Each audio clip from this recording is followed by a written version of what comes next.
What is good, y'all? What is really, really good? It is I, your boy, Justin Creever, aka Young Mummy, the mother of the streets. Y'all know how we do it. Y'all know how we do it. Let me tell you something. There may very well be a plethora of things you don't know, but I assure you one thing.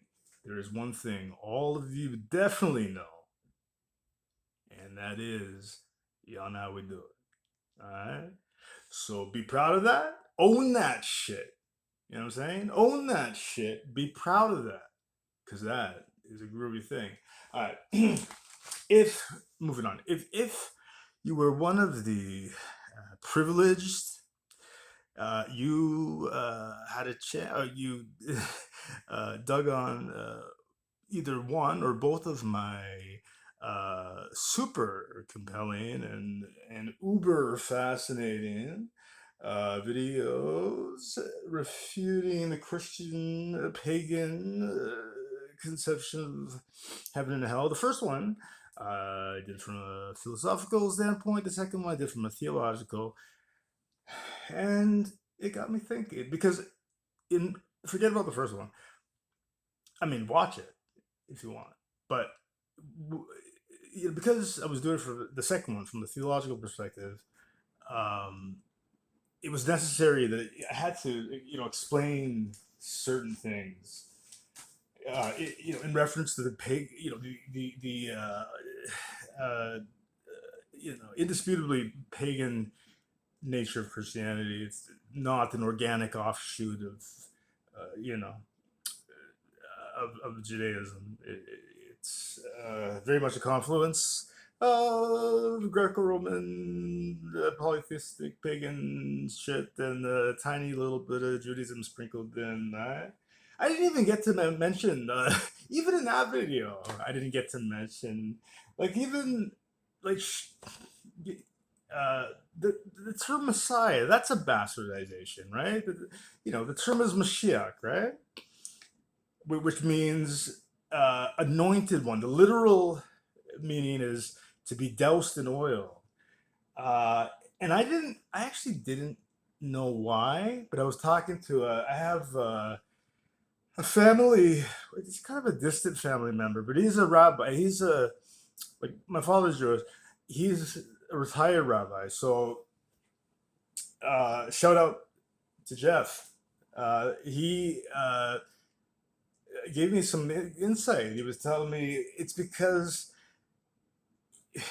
among the Jews, that's how they denoted royalty, was to wipe. Sounds kind of weird. Oil on your head because it would glisten in the sun. The Greeks and the Romans, by contrast, they would put these shiny things around their head. So yeah, Mashiach is the redeemer of, of the Hebrews, and the one to usher in the new age, Olam Haba, the messianic age.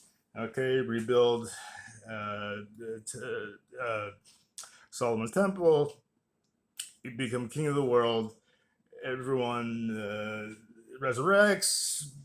And Messiah. I don't know the etymology, but Messiah means savior. Well, saved from what? That's not part. Like, dude, this is not like Hellenic paganism. Saved from what? Condemnation is not a part of Judaism. Never was. So I didn't even. There's a lot of things I didn't get to talk about. But okay. So I was thinking, I'm going to continue speaking because I think it's compelling. I think it's fascinating about the pagan nature of Christianity. And I think a good place to not start, but I think a sensible place or thing to do is to talk about the four canonical gospels, okay, and why I believe with absolute sincerity, after studying them in a good amount of detail, they're really unreliable. Okay, Christian apologetics, man, these guys. you want to talk about the people that use top down processing, right? Which is it obviously is a dialectic that is totally ridiculous. For coming to a conclusion, then looking at all, scavenging through the evidence for things that fit that preconceived idea. This is what they all do. And when they try to validate shit and say it's in the Tanakh, it's really annoying. It's really annoying. It's really embarrassing. Oh yeah, Yeshua is mentioned in here, and like, no, he's not. There's no explicit mention. There's not even any implicit mention, and the hoops they jump through the it's really messed up, and they are very annoying. So they would argue that the four canonical gospels are eyewitness accounts. Ridiculous. Not a chance. Not a chance. Now, some people say, okay, they're not eyewitness accounts, but they are hearsay accounts. There was an oral tradition. I tend to believe that Yeshua existed. I think it was a historical figure. Probably not, considering there is no contemporaneous document that even mentions his name. He probably didn't have much of an influence on anything, but I think he was a real historical figure. But I don't think the Gospels are reliable. And when it comes to the seven genuine epistles, um, even less so. I don't even know if there's a point to address those. Maybe we will at some other point. Um, so okay, where are we? So we're talking about the gospel. So in this is gonna take a few videos because there's a lot of content. There's a lot of stuff, right? So the first thing, uh, the order I think is important. Like, how do we know that Mark was first, written first, and John last? There's a lot of things. I'll just name a few things. I don't need. It's not necessary to name everything. There's a lot of clues and hints that tell us the order they were written. Um, in Luke, there's that dedicatory preface, right, at the beginning, where he says that there was previous gospel accounts of Yeshua, Jesus. You guys all know how they arrived at Jesus, right? From transliterating Yeshua to ancient Greek to Latin, and then their phonetic alphabet changed. The Y they replaced with a J, like Justin. Okay, so that's how they. It's not his name. It's ridiculous. It's like, I think it's a little disrespectful. His name is not Jesus. Never was. It's not even a name. Yeshua was a relatively common name among Jews in that time period. Okay. So yeah. So Luke says. There's the preface in Luke. He said there was previous gospels. He's not talking about apocryphal gospels. Uh, that came later anyway. But he says multiple. He says plural, and it can't be John because John. There's many reasons we know John was written last because in John, when he talks about the disciples, for instance, he doesn't provide any detail, or like it seems like the author of John assumes that you already know who they are. The same thing goes with John the Baptist. I mean, like, in Mark, Matthew, Luke, they provide a description. Say that he was even related to Yeshua. Again, in John, the author kind of seems to assume that you already know all this information. How would you know? Well, because there was three other three canonical gospels that were written before. Okay, first one written Mark, uh, written in 70 CE, or maybe a little bit later because it mentions the destruction of Herod's temple, which happened in 70 CE. So then after is Matthew, probably 80, whatever. uh, Luke 90 something somewhere in that vicinity, and then you got John. This was just really, I mean, Matthew is really fucked up. When I get into it, I'll show, like, the guy lied about so many things. He completely butchered the Tanakh, trying to make it seem like prophecy was fulfilled. It's horrible, if anyone thinks the Bible is inerrant, you haven't looked at anything.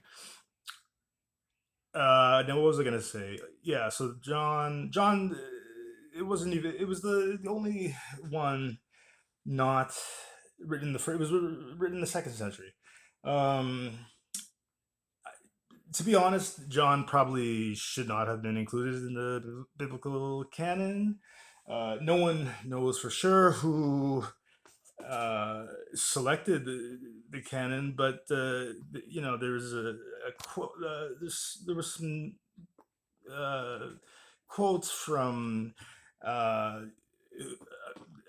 Irenaeus of Lyon. Lyon is France,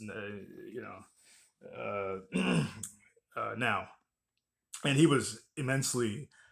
He became a bishop of the Roman Catholic Church, and he was very influential. He was a big guy among Christendom. He wrote he wrote the book against heresy, which almost certainly was the very first Christian book ever published. I mean, this was before Constantine took over, I believe, and it was all about why the Gnostic Christians are evil and why you should kill them all. But that was probably okay. Moving on. So yeah, so John probably shouldn't have been, but oh, and Irenaeus of Lyon, I love saying that. He talked about, oh, we needed four because there's four winds. I don't know what the fuck that's supposed to mean. All right. But because they were obsessed with the number four, they added John. But it probably shouldn't have been included, right? Revelation probably shouldn't be included. It barely, it just made it in, and it shouldn't. It's the most. Well, we're just gonna deal with the Gospels. Okay, so that's the order. Uh, so I was just gonna talk a little bit about, because a lot of people, tons of people say the hearsay accounts nonsense, fucking nonsense. None of them were signed. They're all anonymous. None of the writers claim to be eyewitnesses. There was this. They're these, because they're all written by these anonymous Gentiles that they couldn't even read Hebrew. So um, they were all written in ancient Greek, as you likely know, and they use this word kata. Okay, I don't know how to pronounce it, but it means according to. So, for instance, like Mark, according to John Mark or whatever his name was, who was allegedly acquainted, a friend of Peter, right? So, and they all say that. They're not okay. So, like, Matthew. It's not written by Matthew Levi, the tax collector. It's the guy says like, okay. So they're all written in third person as opposed to first person. Uh, um, what's his name? My boy. Some of you probably know him. He's a cool guy. I have him on Facebook, but I've never talked to him actually. Richard Carrier, anyway. He's a really really fascinating guy, and he when he I remember he has this. I think he calls it like smell test or something. It's like if it seems kind of funky, then like, and he talked about like how there's no, from the writer's perspective, there's no, they don't espouse any, not cynicism, any skepticism. There's no awe or wonder or amazement ever. It's just, and he also talks about, and like this, let's just begin with, we're not going to get into the gospel, but like, just the things are like, a lot of the shit you can't believe. Like, when Yeshua just walks by fishermen. Hey, want to join me? Sure. See some other fishermen. Want to join me? Sure. Walks by this tax collector. Max, hey, want to join me? Sure. Like, that's how everyone joins. He doesn't even explain who he is. You know what I'm saying? He doesn't explain who he is, but everyone's like, yeah, I don't know who the hell you are, but sure, I'll join. I'll be your disciple. And he loves, I know, uh, I don't know if it's in, it might be in Matthew and Luke, but I know it's because I was just reading Mark today, and I know Richard Carrier loves the, because it doesn't make any sense, the part where Yeshua uh, yells or scorn, not scorn, he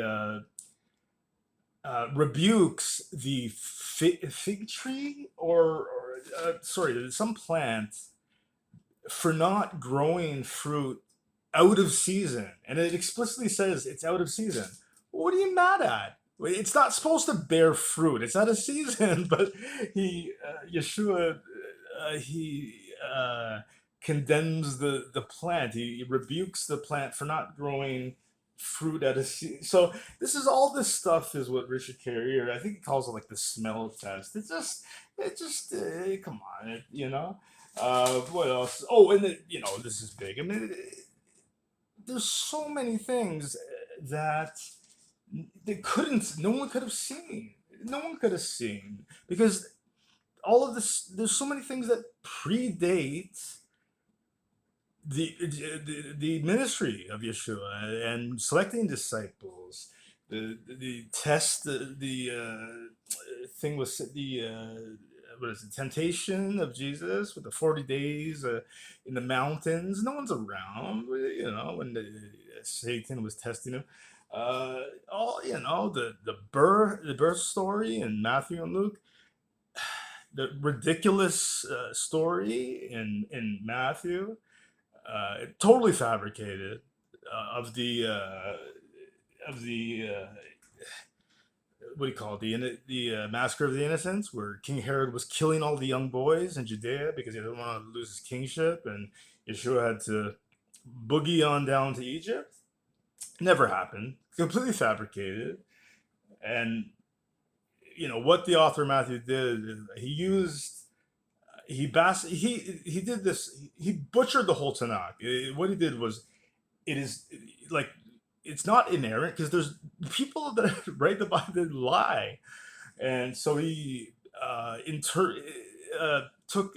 Hosea, and was it Jeremiah, uh, out of intentionally out of context, to make to try to lend credibility to this ridiculous story that never happened in a million years. Okay, it was never a mass. Okay, listen, if the king of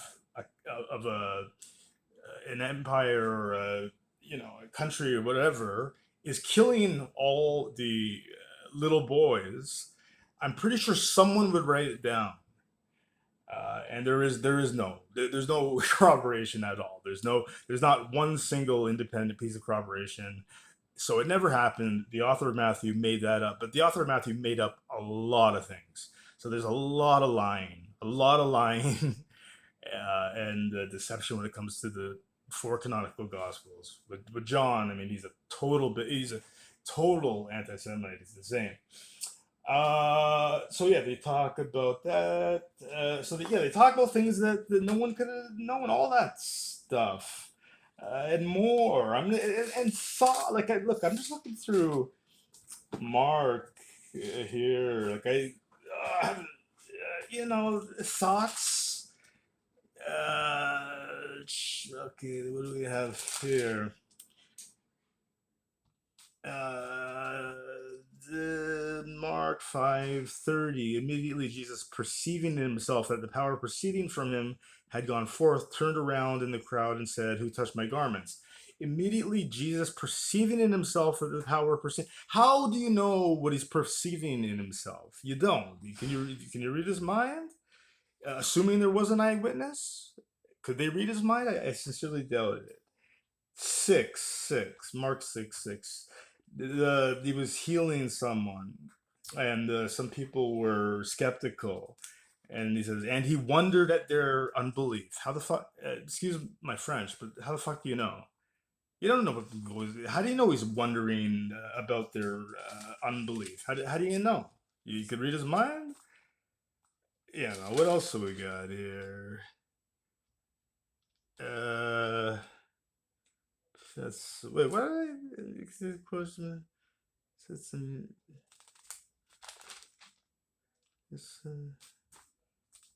Oh, I got yeah. Seen, yeah. Richard Curley is like seen at a distance a fig tree in leaf. He went to see if perhaps he could find anything on it. When he came to it, he found nothing but leaves, for it was not the season for figs. He said to it, "May no one ever eat fruit from you again." And his disciples were listening. So it wasn't bearing fruit because it was out of season. There's other stuff. But Mark, like as you know, Mark is the shortest gospel. All the information, all the information in Mark is present in Matthew and Luke, and generally too in John. But John's narrative is very different. He's the only one that tries to deify Yeshua. Okay, it's very different, but because of some fundamental differences in Luke and Matthew, some people used to think there was a secondary source, which they called a Q source. That notion's becoming more and more unpopular because there's yeah, there's differences. There's some quite big differences in Matthew and Luke, but they probably were only using Mark as a source. The fact because all the writers had their own agendas, and maybe in the next video when I like I'll show you, and I'll show you what the author of Matthew did. And he lies so much, and he butchers the Tanakh. What he does is so blasphemous, right? By just tearing apart God's word to make it appear like these uh, prophecy. He was trying to convert Jews to Christianity. So you don't need a Q source because all of the writers had their own ideologies, their own agendas. Okay, so the notion that there's a Q source is becoming less popular. They never found one, and they probably never will. It probably never existed. Okay. Uh, I mean, do I have to go on? In Mark, let's skip that one. I mean, I don't think I need to provide any more examples. In Matthew, author always uses third person even when writing about events featuring him. Example, Matthew 9:9. As Jesus went on from there, he saw a man named Matthew sitting at the tax collector's booth. "Follow me," he told him, and Matthew got up and followed him. Well, it's supposed to be it's allegedly written by Matthew Levi. So that is, and for all the gospels, they do this. Like John, yeah, John makes a distinction between him and John of Zebedee, the disciple.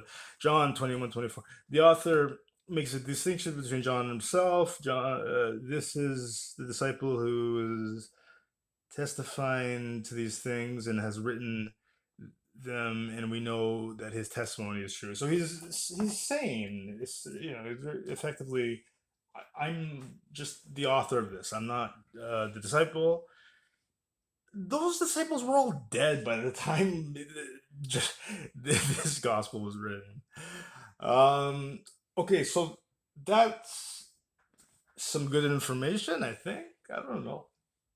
I want to get into the gospels and show how dishonest they are, and why they're not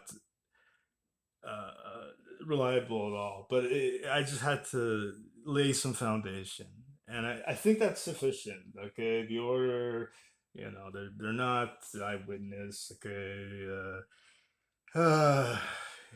Q source probably doesn't. Okay, good. I think that about does it.